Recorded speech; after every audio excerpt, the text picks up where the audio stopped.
Burpees. Go. Hate it. Hurts your back, hurt my back. Stupid exercise. So if you were to prescribe like a training regimen for somebody who is competing more frequently, like a college wrestler, or maybe even a judo or jiu-jitsu player, what would you say? I kept my judo mentality when I started jiu-jitsu. And that's when I got injured the most. It's a contact sport. You're in high risk. Takedowns. People don't know how to fall correctly. Hey everyone, on today's episode, we're talking to Eitan Gelber, a brown belt in Brazilian Jiu-Jitsu under Caio Terra, a black belt in Judo under legendary coach Yosh Uchida, and the athletic trainer for U.S. Olympic Wrestling about Judo and wrestling for BJJ. He's a wealth of knowledge and a top-notch human being. Between his experiences in BJJ, Judo, and wrestling, you're sure to take something away from this conversation. So if you want to level up your game, keep listening because this episode is for you. Before we get started, I just wanted to give a quick shout out to our sponsor, Victory Submission Strength, the strength and conditioning gym for grapplers in San Jose, California. If you're a jiu-jitsu athlete and you want to get stronger, faster, and more mobile so that you can bulletproof your body, win more matches, or just spend more time on the mats, go to victorysubmissionstrength.com and sign up for a free strategy session with a coach to see how.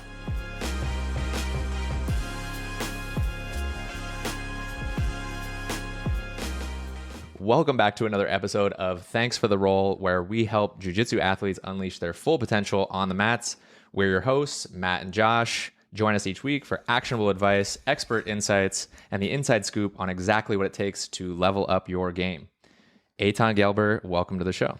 Thank you very much for having me, Matt and Josh. Matt, it's been a pleasure or amazing to see your growth professionally. Thank you. And Josh, it's amazing to see you growing as a competitor, just like absolutely unbelievable to see the progress over a short period of time. So I've enjoyed both of you guys' journey so far. Thank you. And I've seen you out there on the competition mats many times.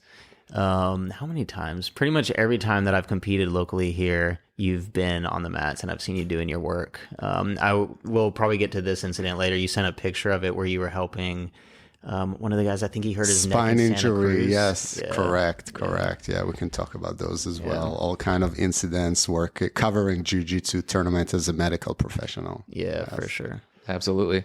Well, let's dive right in because the topic of today is judo and wrestling for BJJ. Obviously, there's a big crossover between the three arts. You've worked with a lot of the world's best athletes. You've worked with U.S. wrestling. You've seen those guys up close. We all know the common tropes: hard work, dedication, perseverance, all of that. But we want to know what are some of the things that separate elite wrestlers or athletes, for that matter, from good or great ones. What are some habits or practices you've seen that might surprise listeners? So I'll give an example. Actually, from the Olympics, I had the luxury to work on the 2021 Olympics. It was 2020, but became the 2021 because of the pandemic, where we're full medical support team, chiropractors, athletic trainers, massage therapists, strength and conditioning coach, dietitians, and physicians. And we have a bunch of coaches from the national team coaches and the personal coaches of the athletes, all working together in harmony. And I was surprised. We came 3 weeks before the Olympics, 2 weeks training camp up in the mountains in Japan. And you thought, because I work college wrestling is just a grind. The toughness of wrestlers in Division One, it's just something I cannot even comprehend. Even coming from national and international level judo, my jaw just dropped when I saw the intensity of practice of wrestling. But when I came to the Olympics, it already was a taper, and I've never seen such a taper in wrestling where they actually slowed down, they worked technically. It wasn't balls out wrestling, few wrestling matches like inner squad, but nothing like super intense. So that was already 2 weeks before D-Day, before competition day. Long taper, very relaxed, very chill, no pressure, no drama, just work, a lot of technical work, breaking sweat, playing basketball. Dan Gable Stevenson, the big guys from Minnesota. I don't know if you know Gable grip.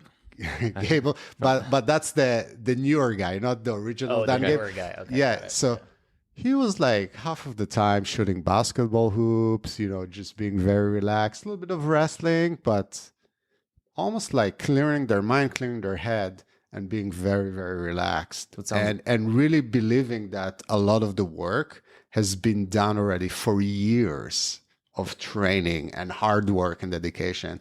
The last 2 weeks is just fine tuning.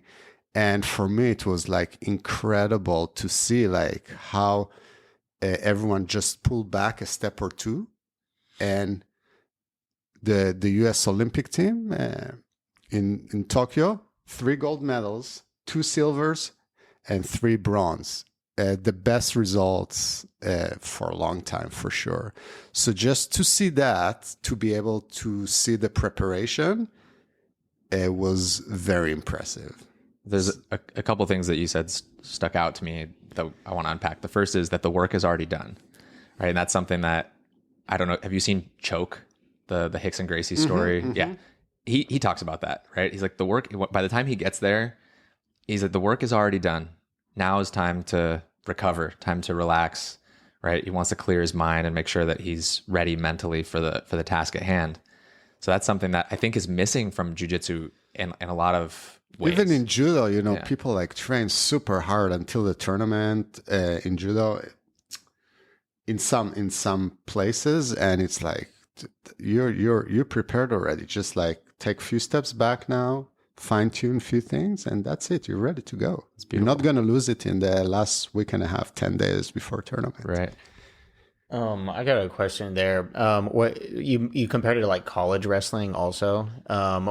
Why do you think it's different? Why in judo and college wrestling people are going? So in college wrestling, well, think about it. I came to preparation for Olympics. It was like the most important competition already, and everything was towards that. College wrestling, the season starts from November all the way till March Madness, they call it, yeah.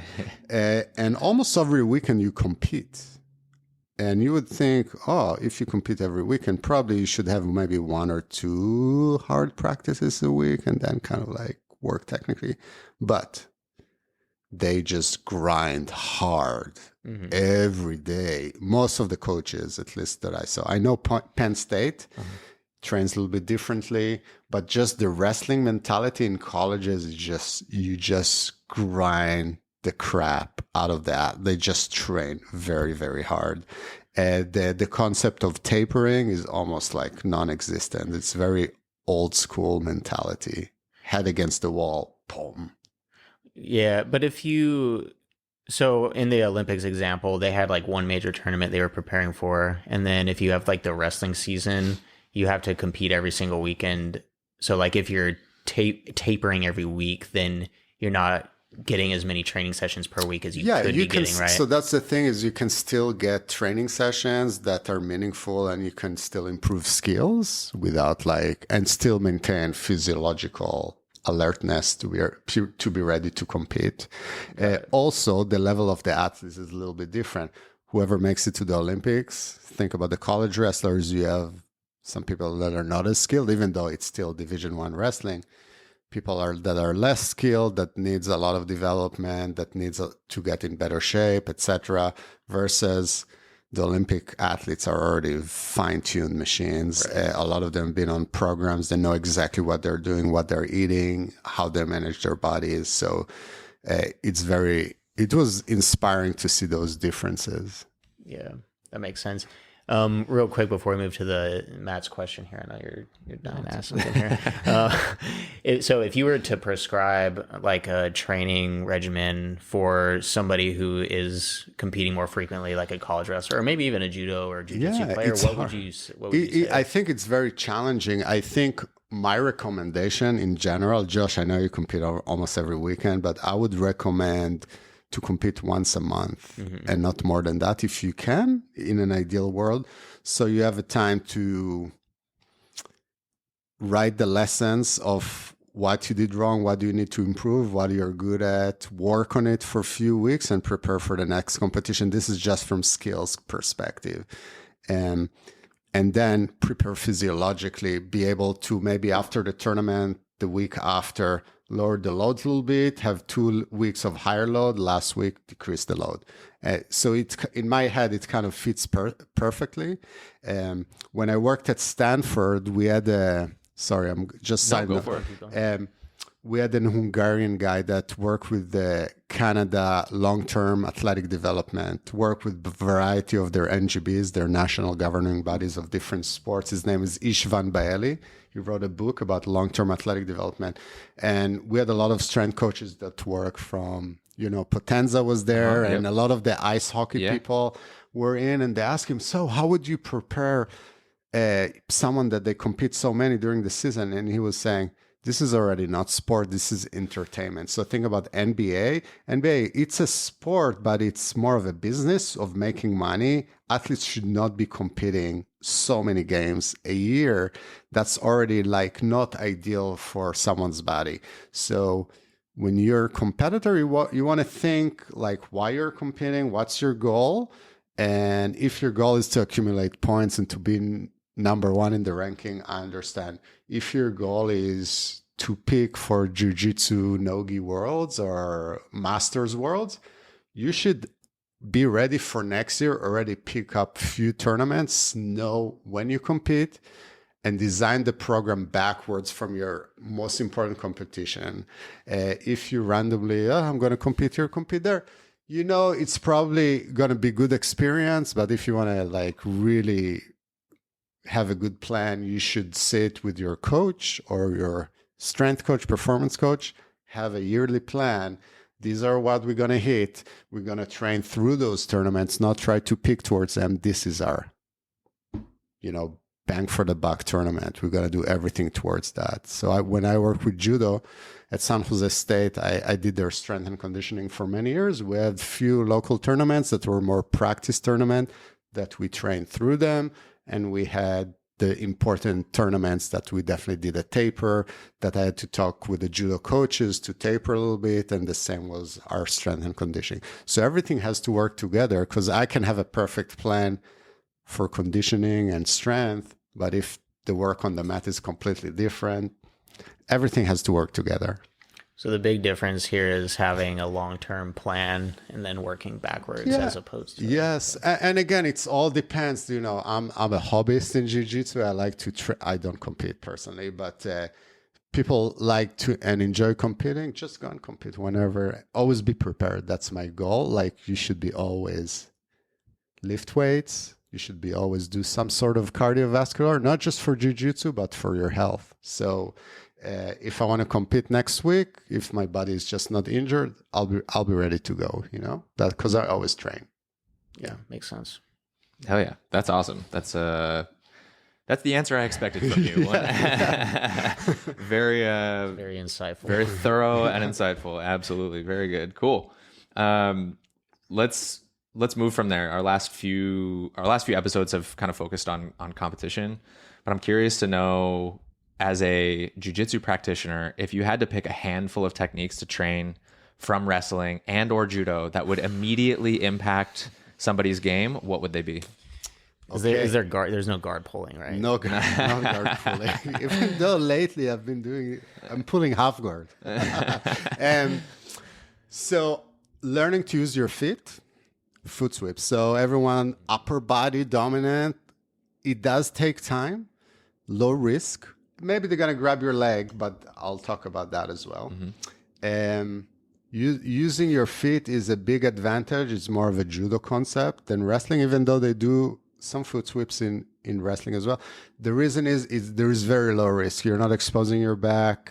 You don't give too much to your opponent. If you catch someone, as if they're slipping on a banana, and they fall straight on their back, you end up on top. So good things to practice. So that's number one. Using your feet is a huge component.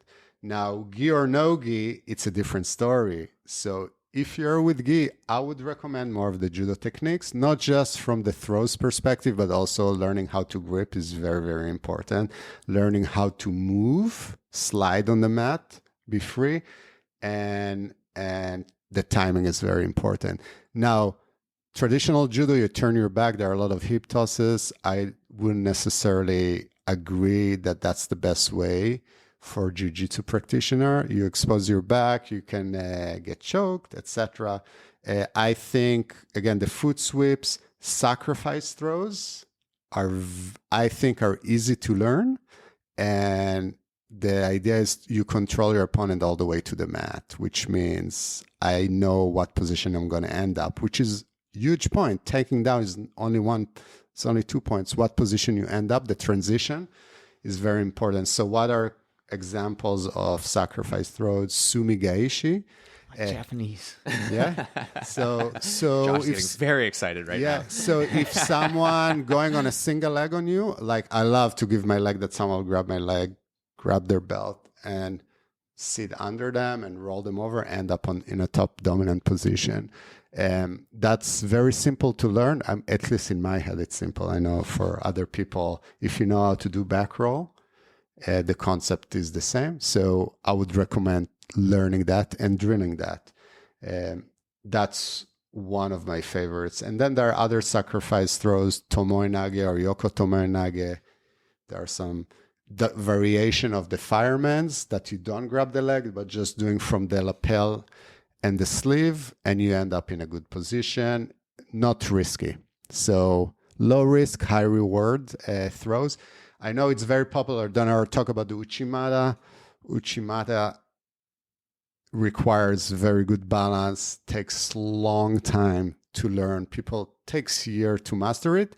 And a lot of time you don't have good control at the end. So traditional judo people will roll through and end up in a bad position. Right. So we usually learn to take care of your opponent, not to land on them. So we roll through. And for jiu-jitsu, for me, it would be a bad habit. I'll end up in the bottom and someone on top of me. So I wouldn't recommend those specifics. And tomoe nage for non-Japanese speakers. Yeah, so tomoe nage is, that's the balloon. if you watch like Chuck Norris or American Ninja movie, is the one that you sit back, you put your leg in the waistline and throw them over. I personally like the yoko tomoe, which you go sideways more, and you can end up in an armbar. Dave Camarillo, that's the person I started jiu-jitsu with.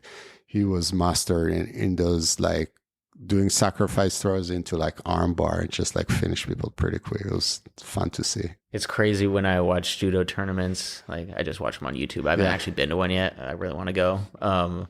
But seeing it almost looks like magic when these things happen so smoothly. And like you said about foot sweeps, it looks effortless. Like, yeah. And that's the beauty of it. But that's what people don't realize. Hey, can you show me a throw that I can use? And what's the best judo throws for jiu-jitsu?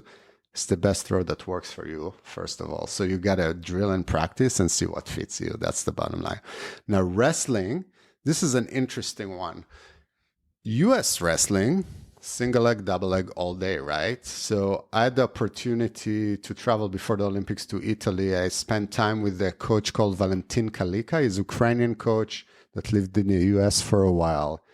And he trained Helen Morales, which was Olympic champion in 2016, beat the phenom Japanese 3-time Olympian.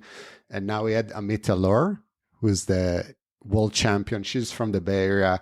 Her boyfriend is... what's the name of the Brazilian Nogi is ADCC that Andre Galvão? From Atos? No, he's from Brazil. He's youngster. He's Mika Galvão? Yeah, Mika Galvão is her boyfriend. Ah, okay. Yeah. I've seen them. I've seen them on Instagram. Yeah, they're so wrestling all the she's time. like 2-time world champion already. She's like 19 years old. That's about absurd. to be 20. Absurd. She was coached by Valentin Kalika as well. And he said, I don't understand. In America, they teach the kids double leg and single leg. It's very dangerous on the neck. So if you look at European freestyle, a lot of them do more like, I say judo throws. Of course, the wrestler's going to be, Valentin will be really mad. Said, no, that's wrestling technique. using your legs, doing the arm drags, or the Japanese wizards, people call it, using your hips more. I think they're just safer overall. Double legs, single legs. Josh. Just happened to me. Yeah, you can hurt your neck too. You expose yourself to guillotine. So I would say try to learn different things like an ankle pick or inside trip, things that are not just involves the upper body, and using your head a lot, just for longevity in the sport. That's kind of my take, also because I come from an injury background. So I went to train with Eitan Valencia. Yeah. So I coached Eitan on the ice, and then obviously I followed his career through wrestling, and he trained jiu-jitsu very, very briefly, but I think his dad didn't want him on his back all that much. But in any case, when I went and I asked him the same question. I'm like, what can I take from wrestling that's going to apply directly to jiu-jitsu and that's going to, be high percentage and low risk? And the arm drag, like you were saying, is like really, really something that we hit really heavy when I worked with him. And it's changed my game. Like it changes the way I approach the standing portion of it. So. Yeah, and speaking to the injuries, this is resonating even more with me now, especially because I'm not very good at takedowns, and I was practicing single legs, and I got sprawled really hard on my neck, and it pinched a nerve and got the tingles in the arm, and you prescribed me some nice rehab exercises that were working, but then even now it still irritates me. And it's funny with wrestlers, not funny, but with wrestlers, you can tell by their neck pain which one is their lead leg in takedowns. Like it comes to that level. Okay, your left side is injured. Your right leg lead. It's usually the opposite side. They shoot, drive with their head, and their head, because of the sprawling of the wrist, they get kind of break down to the opposite side, and they get that lower cervical pain. And a lot of wrestlers suffers from neck issues, especially in the U.S. I think. Yeah. It's exactly that. I lead with my left leg, my right. There you go. Yep. See, I'm not talking shit. No, he knows what he's talking about. Oh, very good. What are some common mistakes? You kind of touched on them already, but can you elaborate more on some common mistakes that people make when transitioning from judo or wrestling to BJJ? Yes, I think to break the habit is very, very hard. So for me, I'm going to take from my experience, talk about myself a little bit. I was very comfortable on top. Like I can smash someone on top, like cross-face them and hallelujah. And I'll never learn anything. I can dominate someone from the top and I will never improve. So I think you got to have a white belt mentality, try to actually improve on positions that you don't want to be in or not comfortable. And that's the number one. So for wrestlers, being on your back. For judo, who likes to dominate from the top, the same for wrestlers, learning to play bottom. I made like a strong effort to focus on my bottom game, getting comfortable in half guard, etc., and just work from there. It was like mentally, like I had to really focus on it. So just to do that, and then to be able to pull guard, obviously that's like going to be laughed at in my community, but like, yeah, just do that. Is that hard to do as like, cause you're being so good at judo and then coming to a sport where you're a complete new person and then trying to play guard and having a white belt past your guard. Does that feel weird? No, because again, from judo perspective, we do play bottom as well. When you grew up, I drilled arm bars like from guard forever, but differently, more of a sambo from sambo perspective. So in judo, you have submission. People do, but you don't spend time and you don't have a lot of time. You just have to rush the submission. It's not like that game that you have like 15 seconds on the ground in newaza, and then you gotta stand up again. So you gotta like rush something. If it doesn't work, you stand up. Right. So just to spend time in bottom, that's kind of like the hard thing. And some of it is, obviously now I'm more advanced, but still, when I practice, it's give and take. For me, it's always a game of give and take because I don't want to be too stingy and take. I'm not a competitor, and I care about the person that I train with. So sometimes I let people pass my guard, and especially if I'm way stronger than them, let me figure out how I can work from that position, giving someone my back, and let me figure out a way to get out of there and being uncomfortable, putting yourself in an uncomfortable position and see how you can figure out a way to go from there. So that's a good mentality. And I feel like that might be hard for maybe some wrestlers because as you were saying in judo, for example, you do have the ground game that you play a little bit more, which just doesn't exist in wrestling. So maybe a wrestler who's coming, how do you get around like this mental block initially of being really good at one sport and then coming into one? I think you have to bring your competitive level a little bit down when you learn, because your goal is like not to win now when you're in practice, is actually to try to apply the technique and not to injure yourself and not to injure your opponent. Okay, so obviously partner. No, that's a good distinction because a lot of people treat it like that, right? So again, if you go 90 miles an hour, because this is wrestlers in judo as well, is go. You gotta be able to slow down, and when it's time, you do it. But you gotta be able, and that comes with experience, to read the room, see who's in the room, and who you should go hard. I mean, there are people in the morning class that they don't know how to go light, and if I'm coming back from an injury, I would say, no, I'm not going with you today. I'm recovering from an injury, and when I'm ready, I should definitely go with them, and I know it's going to be a war, so I should be ready. And there are people that I know that they can.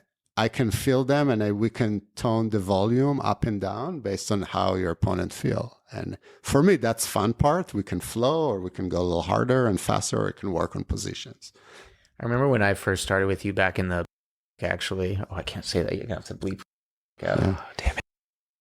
Stop it. YouTube doesn't like that. You're making my job harder. Not only was the first thing you did to me was throw me, which was amazing. I had never been properly thrown by a judo person before. But the other thing, you were always pulling me to the side and like legit flow rolling with me. I'm not sure what your reasoning was, and I don't know why you were asking me, a big, huge, like new spazzy white belt, to do that. But whatever the reason was, I as a newer person to jiu-jitsu really appreciated that, and especially knowing that you were so good and still like letting me work and like do that kind of thing. Yeah, so that's to learn how to play is really important. Not compete, but play. Is super important concept. And for me, just egoistically, if you want to work your cardio, think about it. You got to keep moving. No matter what position you end up, you never stop. So it's less a game of control, but more of a game of you have to keep moving. You're going to gas out pretty quick if you have to keep moving and keep responding without blocking your opponent, but moving with them and continue to create the movement.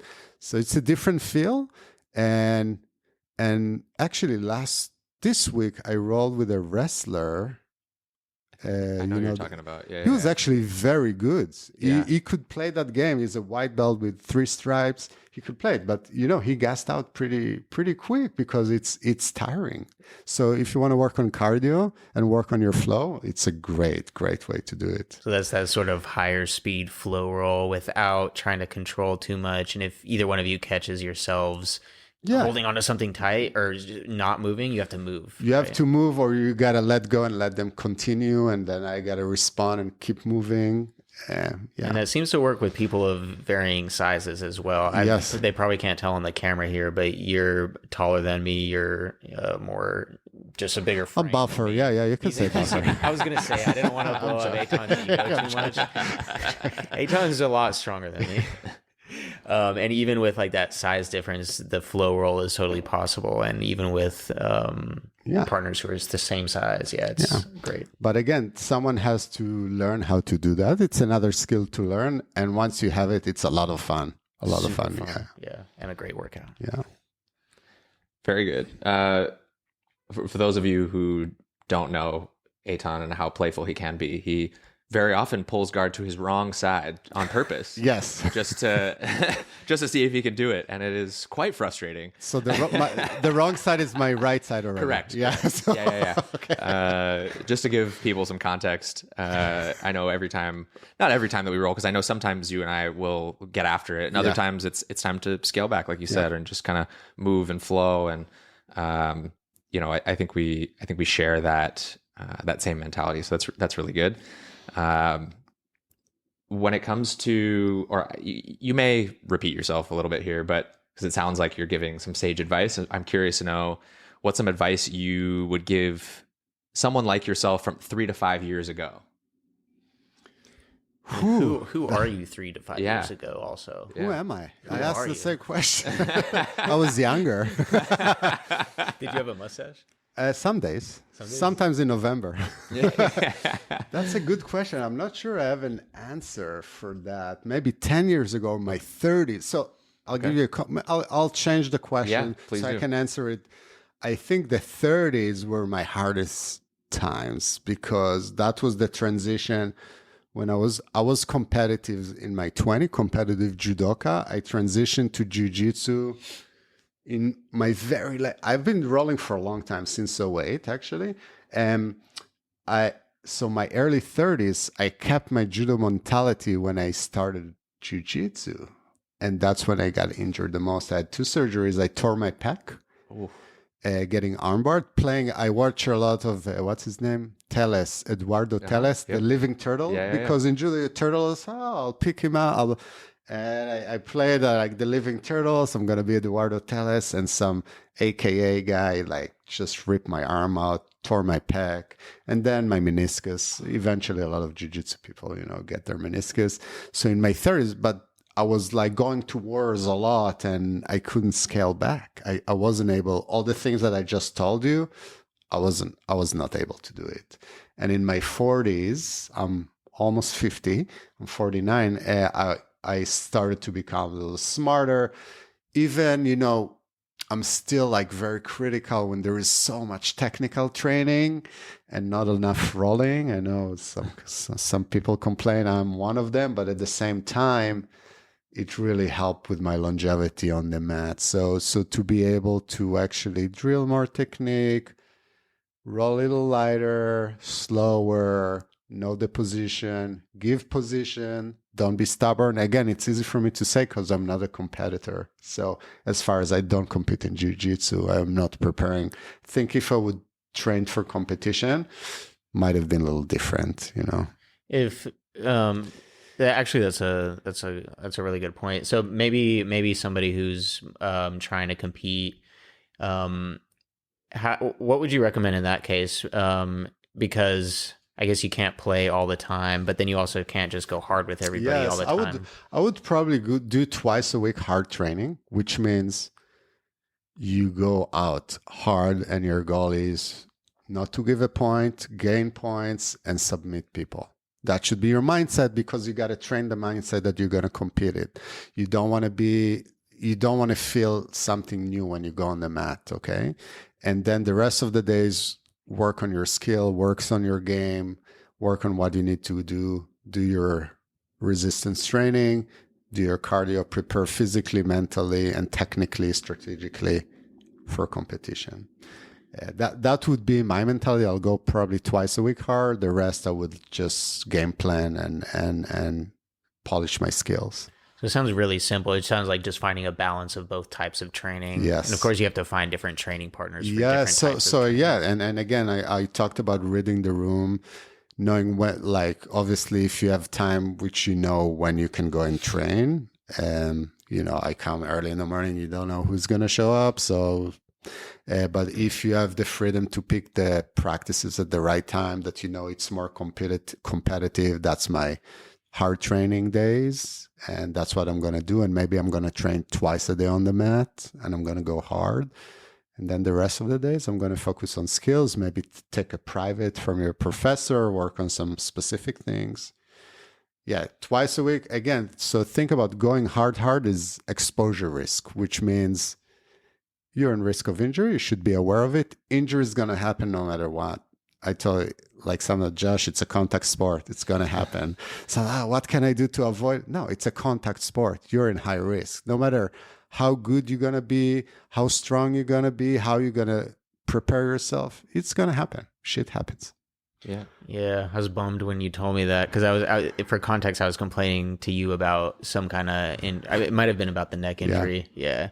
And that was a good reminder. You were like, it's a contact sport, right? And then that makes sense then that you have to kind of train knowing that that's a factor, right? So maybe the hard training only happens 2 times a week, like you said, and you minimize that exposure, right? Which you can't prevent it, but you can minimize. And But you still need to have it, especially if you're a competitor. Right. You got to train in the intensities that you're going to compete in to some amount. Not people that run marathon, they don't run marathon twice a week, right? But they go some portion of the mileage in high intensity, 20% high intensity, 80% very low intensity. I think that kind of framework works for a lot of sports. Yeah. I think you touched on one of the challenges that I think many jiu-jitsu competitors face, and that is finding the right people to do it at the right times, because not everybody shows up on the same days. And I mean, it's one thing to have a list of people who you can go like that with, but if one person shows up one day and nobody shows up the next day, and then 3 of them show up on a day that you're typically supposed to go lighter, that's a huge challenge. Having a training partner, the concept, Josh, you're my training partner, is super important. So I was on the Israeli national team in judo. I was number 3 in the country, not the top, but no, it's a small country. Not a big deal at all. Yeah, just top 3. But I was a training partner of Olympic medalists. That was my role on the national team, and I went with him to the Olympics. That was my role. I'm a training partner. I know him really well. I know what he needs. I'm there for him. Obviously, when we train jiu-jitsu, we're adults, we have jobs, it's different, but you should have someone that you feel comfortable with. I have Felipe, is my guy most of the time when I'm on the mat, it's like my training partner. I know it's not going to hurt me. He's lighter than me. Might hurt him. No, I'm joking. But that's how I am for Josh. We're literally training partners. So it's important to have that. Might hurt him. Not. But it's really important to have that person, and obviously it's important to train with different bodies and different places as well to get uncomfortable, to train with different styles, different concept. But you got to have those things in your pocket, I think, if you're a competitor. Yeah, I guess that's kind of relationship building, right? You have to, I guess it's kind of hard to just show up to a new academy and like say, oh, you're my training partner now. But I guess you sort of figure that out over time, who's the best training partner for you maybe. And does it sort of organically happen? Or are you talking about like specifically talking to somebody and being like, I'm trying to compete. Can we kind of work more together than we usually and are? That probably both. Yeah. So you should have it organically happen. That happens with time. But, if you're preparing for competition and going to do extra sessions, you got to have someone that know your mindset, know a little bit your techniques, and willing to give to you, so it's a matter of, I'm actually want to help you. Yeah. Got it. I guess that's hard. I know I have some friends who compete too, and sometimes they have difficulty finding competitive training partners because they're smaller. This is the same for smaller men and smaller females. Specifically, I think like Phoebe, for example, she has a really hard time finding training partners. She's on those smaller weight categories.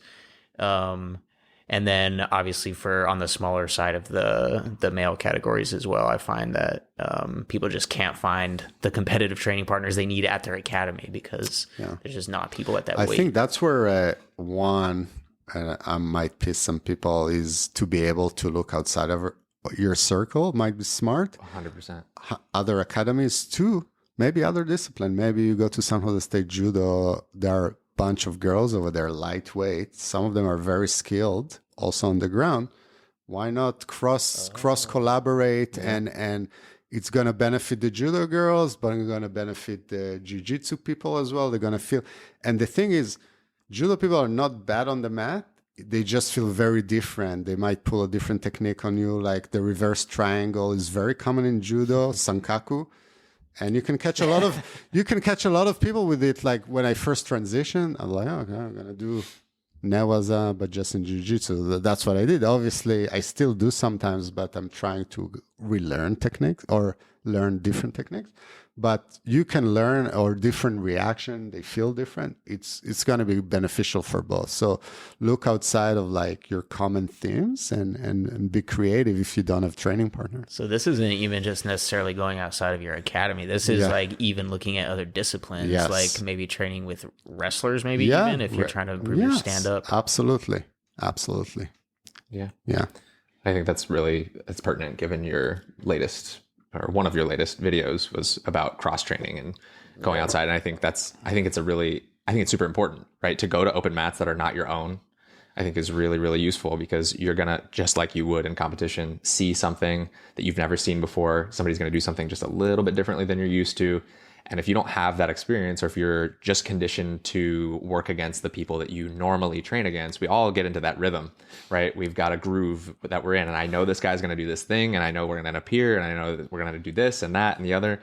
And so going to other gyms, or in this case, other disciplines, and trying to learn from that, I think is really important. You have to be surprised, right? You have to put yourself in a position where you're getting surprised, and then eventually the surprise amount goes down over time. But you have to have that, like, oh shit, he's not doing the baby bolo from De La Hiva like everybody at my academy does. He's doing something totally different. Yeah. And in judo, not necessarily in international levels, you have like training camps. In wrestling is the same, that all the countries come together, huge open mat from people from all over the world. You train together against your competitors and just to get a feel. It's incredible concept. Training with people you're going to compete against. Yeah. So think about it. Like you have all the Japanese, all the Russians, all the Koreans, everyone bring their national teams and you train together. Coaches look, take notes, videos, everything goes, but you train together. Oh, that's wild. That is wild. Yeah. And sometimes people will sandbag it, take falls, but they're studying your opponents, or people will go into wars in training camp. It's quite fun to see. And yeah, so I had a few experiences like that because, and maybe some other jiu-jitsu players have had this happen where it actually happened most recently at the Lisbon Open in Lisbon, Portugal. It turned out the academy that I was training at for that IBJJF Open, one of my opponents in my same bracket, I was his training partner for the week, and we competed. First round together, second round, okay. Yeah. And then this is more applicable for other jiu-jitsu players. Like whenever Worlds happens, everybody goes and stays down in Long Beach for like a week or a few days or whatever. And they start trying to find academies to go train at for that week. And then you get people from all different academies all over the United States training together. And I sandbagged it a little bit too. Yeah. When my first time, because I didn't know what to do for one of these Worlds. It was one of the guys who was supposed to be in my category. I was like, I'm just going to not show him anything that I know how to do. And, but yeah, those experiences are wild. Yeah. And it's fun. I think it's like, it's not a bad thing. It's super fun. Yeah. Absolutely. Yeah. Absolutely. Before the show last night, actually, we were texting back and forth, and you sent us a bunch of pictures. Talk to us about the displaced coccyx bone that you treated. And so what is a coccyx bone? Coccyx, you have your sacrum, which is your tailbone. It's even lower than that. It's like the end of your tailbone. And when I worked at Stanford with a wrestling tournament, he was basically trying to stand up. The guy had his back. He was standing up, and the guy lifted him and dropped him hard on his butt. Like a mat return, but like mat return, but 10. on his butt. Yeah. And you can see, obviously, he had a lot of pain. We thought, probably sacrum crack or something. We X-ray, and we saw that the bottom of the coccyx was displaced forward. And he could not go to the sit in a restaurant. He needed to have a special pillow. And as far as rehab, didn't know really what to do. But I took few courses of manipulations, and we talked about internal manipulation. So I found a physical therapist that basically does internal, which means going through the anus and trying to displace back the coccyx. So that was his treatment, and all sorts of other internal muscle exercises to stabilize. But that's one of the like tougher injuries that I saw. Obviously covering jiu-jitsu tournaments. So when I started covering jiu-jitsu tournament, I thought, oh, it's easy. It's going to be like people pulling guard and all good, maybe some elbows a little bit. But the first tournament was Jiu-Jitsu World League when it was done in Santa Clara. And okay, takedowns. People don't know how to fall correctly quite well in Jiu-Jitsu. So, you know, you start on your feet and people post their hand out. So he was maybe a 15 years old, 14 years old kid. He had a fracture open. I don't want to say fracture? Actually, it wasn't compound. It was quite unstable fracture that I came to look at his hand, and everything was like quite movable, and just like stabilize him, send him to the ER. A lot of elbow dislocations and shoulder dislocations in the first tournament. So, okay, I guess it's not that low key. So since then, I've been covering a lot of Jiu-Jitsu World League events in Stockton. And so you see most injuries that result from standing positions? And a lot more. Like the serious one, mainly from takedowns. Yeah, the serious one. Obviously, arm bars, people might, get their UCL, or the ligaments of the elbow. Sometimes you see ACLs or collateral ligaments of the knee in more of like on the ground techniques, but a lot of the high impact stuff from throws, you see the more significant. In judo, most common clavicular fracture. You see a lot. Smash. So yeah, the collarbone just landing on top, your opponent land on top. Yeah, and just you can see it, like it's just, and you got to stabilize them, send them to the ER. Yeah. When people are getting these injuries from standing and takedowns, are you seeing mostly bone breaks? Or are you seeing more? No, tissue? Dislocations. Elbows and shoulder dislocations and AC joints are very common. We see it a lot in judo and jiu-jitsu. Yeah. Are there preventative measures for jiu-jitsu people beforehand? Would it be practice taking falls? So the problem is you start on your feet and people try to do takedowns or throws.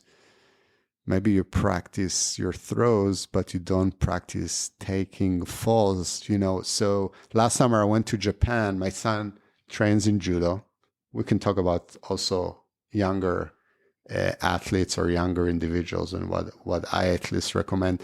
But we went to a very hard training in a dojo in Japan.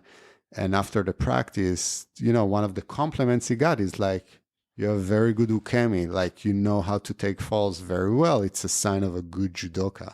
So to learn how to take a fall is very important. To learn how to give and just take it and not try to flip out of it or post a limb is very important. And the only way you're going to do it is if you're going to practice it. So learning how to fall is super important. And if you go out and compete, if you're not comfortable on your feet, you got to pull guard and don't risk yourself. Yeah, everybody, when I go to jiu-jitsu tournaments, either there's at least at my level, which is a low level, there's an immediate guard pull, or it's just two people like pulling at each other for 5 minutes. Yeah. Which trying to get a takedown to score. But it's kind of weird too, because most academies aren't here. At least most academies that I go to aren't teaching that much stand-up techniques, but everybody's trying it basically for the first time in competition, right? The perfect time to try it. Yeah, the perfect time to try that out. So given that like most academies aren't teaching takedowns, aren't teaching how to fall, is that just something you have to? What do you do in that case? Yeah, I think if it's not the case, just pull guards or start on your knees or something like that. Or when you drill extra stuff, make sure you always drill some throws and falls. So just add some of those in. Yeah, like why do it regularly if that's something you're interested in developing. Obviously, you start on your feet in jiu-jitsu, so be aware. Learning how to fall. Yeah, intentionally adding that. Yeah, and like doing your rolls in the warm-ups, forward rolls, super important. And there are other falling techniques that you should be practicing. So so the warm-ups are important. They are important. Yeah. Side falls. This is bad news. Side falls. Side falls. You can do it as cool down, Josh. How about that? Do it as a cool down at the end of practice. Okay, you're already warm. Encourage him. Yes. Either way, just make it as a regular routine, just so you don't hurt yourself. That's kind of actually really smart. Yeah. Sage advice. Get some reps in. Yeah. Do it at the end of class or something. Yeah. Cool. We're gonna cut to hot takes. So this basically means I'm gonna give you a topic. Okay. And Josh is gonna start a clock. You have 20 seconds to give us your opinion on it. And that's that. I'm going to start really slow. I'll tell you, the turtle walks very slow, but lives for 100 years. So I might have a hard time with 20 seconds, but I'll do my best. Okay. I wrote a jingle for this segment. It's called Hot Takes. Okay. The segment we'll play in the episode. I want to sing it. Hot takes, hot takes, hot takes, hot takes. And that's and then a flamethrower. Okay. Yeah. All right, hot takes with Eitan. All right. Hot takes, hot takes. Hot takes, hot takes. IBJJF versus ADCC. Go. What about it? Well, more exciting ADCC, just people go wild. You see the Torello, what's their name? The guy with the long hair, big hair. Toretto brothers. Yeah. The Ruotola brothers. Yeah. Definitely more hype, more big event. Yes, ADCC. ADCC. Next one. Where is the epicenter of BJJ culture right now? Where's the best BJJ being practiced? I want to say Bay Area, but I think San Diego might be the case. I would say San Diego. Which gym? I have no idea. I think San Diego sounds good. All right. We got that in 13 seconds. Next one. Burpees. Go. Hate it. Hurts your back. Hurt my back.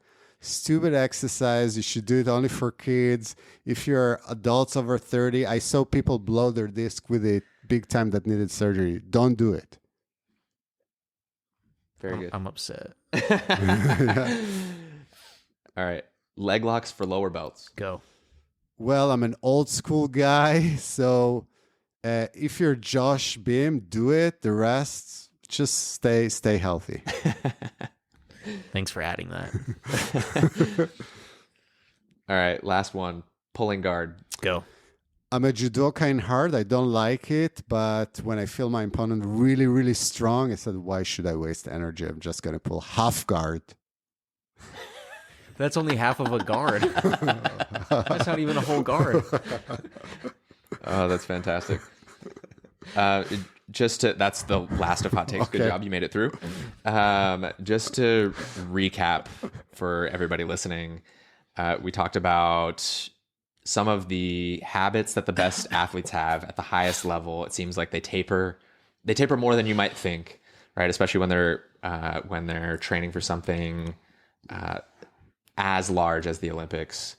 If you're a competitor and your goal is to win a world championship, you should start with that, work backwards, and maybe have a little bit more rest in between competitions. Correct. Not necessarily compete all the time. We talked about a handful of techniques that could be useful for jiu-jitsu athletes from both judo and wrestling. We talked about foot sweeps. We talked about sacrifice throws. From a wrestling perspective, we talked about not necessarily focus on double leg and single leg, which is very common in the US. Look into other techniques, ankle picks, inside trips, some counters, even sacrifice throws for no-gi like sumigeshi with a Russian grip can work really well. We saw double leg, single leg, watch your neck. Okay. Yeah. And then we moved on and talked about maybe some advice for people in their 30s. You know, maybe not maybe not fighting so hard all the time, and learning how to slow down and scale your training or the intensity of your training. And then we talked about some terrible injuries, especially the displaced coccyx bone. Yeah. Again, for those of you listening, that is the very, very tip of your tailbone, and to have that displaced and then manually, internally replaced seems gruesome, to say the least.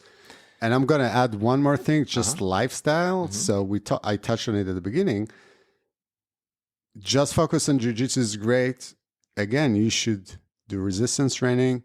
You should take care of your cardio, take care of your general health, not just to support your jiu-jitsu, support your health span in general. So you talked about athletes. You're at some level, you're an athlete. And if you want to keep doing jiu-jitsu, you should do the things outside of the mat. That should be part of your routine. Okay. And don't skip it because, now I have a big tournament. I'm going to start lifting weights. You're already too late. Like I said, those Olympic athletes, they're just the last 2 weeks. The work has been done for years. Yeah. So you should always be ready. Yeah. You should always train all 360 all around. It's not Pojada every day. It's not Pojada every day.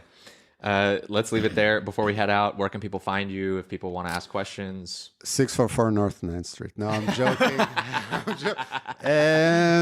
It's a good question. I don't even know my Instagram handle. It's Eitan Gelber, I think. We'll put it on the screen if you want. Yeah, we'll sure. You can put my Instagram. Okay. That's a good one. Cool. Yeah. Very good. Well, thanks for listening to another episode, everyone. If you enjoyed this podcast, like, comment, and subscribe on YouTube. Follow us at Thanks for the Roll on Instagram and TikTok. Give us 5 stars and write us a review wherever you listen, and share this episode with somebody you think would benefit from it. See you next time. Thanks for the roll. Thanks for the roll. Cheers, mates. Great job. All right. Good.